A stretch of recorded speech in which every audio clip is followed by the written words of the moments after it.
madaxweynaha Puntland Said Abdullahi Deni ayaa daafuray barnaamij loogu magacdaray bilowga qorshaha horumarinta Puntland ee afraad sanadaha 2020 ilaa 2024 kaas oo ay soo agaasintay wasaaradda qorsheynta dowladda Puntland.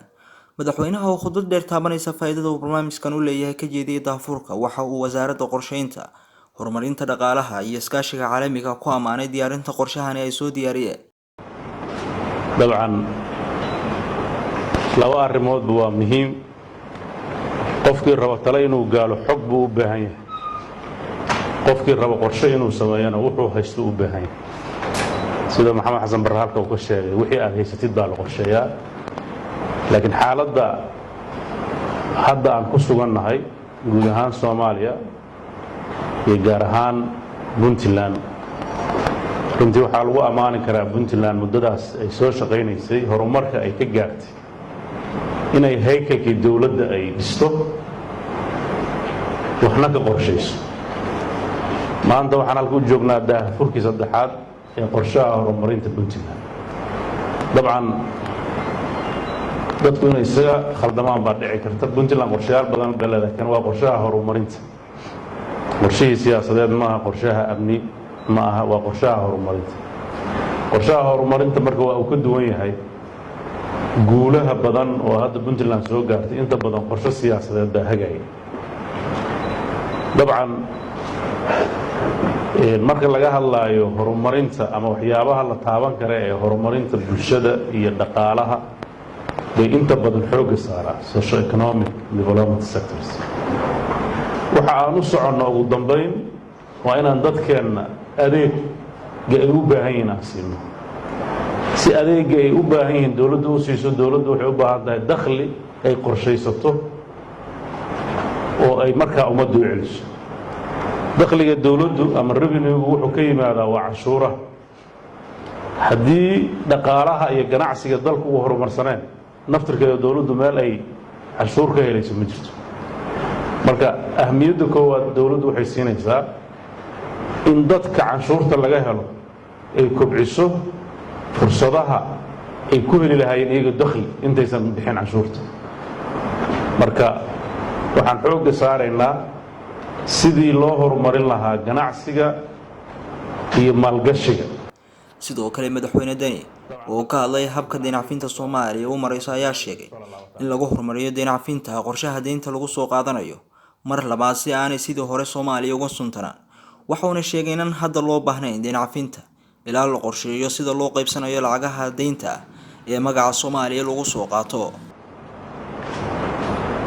haddaan marka habkii deyncafinta laga horumarin, habku dalka u ekaanayo markuu deyntaas ama laga cafiyo ama dib loogu dhigo uu deyn soo qaato, sidee u qorshaysanaya?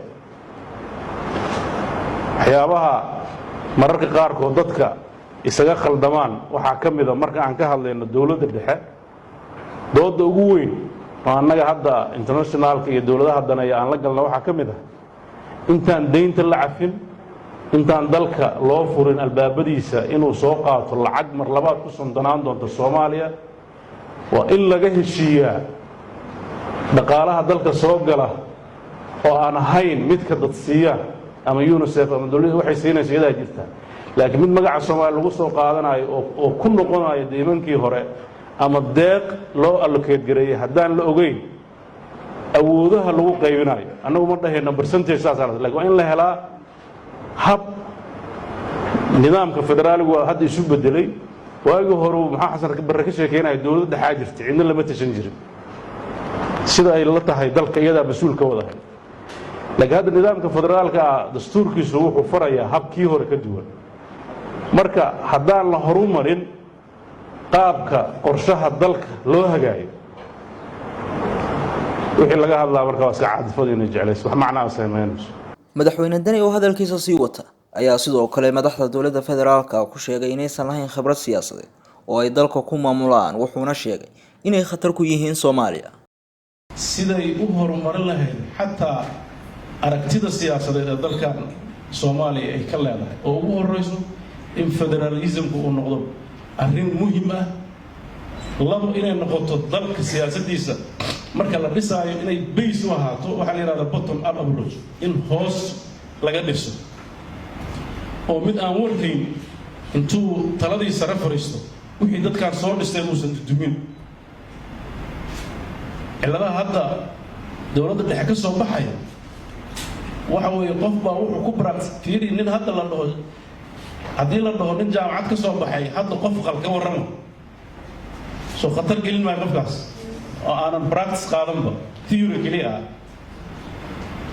dowladda soomaaliya hadda in la iska yimaado aad u sahlanaatay qof aan weligiis public office soo marin ayaa madaxii u sarreeya noqon kara markuu noqdo waqtiga ka qaadanaysaa inuu fahmo habka dowladnimadu u shaqaynayso marka waxaa laga yaabaa qorshayaashii uu hay-adda u shaqayn jiray intuu kala yimaado hadda tubahan la sheegayo kaleeto waa sectors development plan hay-aduhu waxaas leeyihin laakiin dalalku waxaas ma lahaan karaan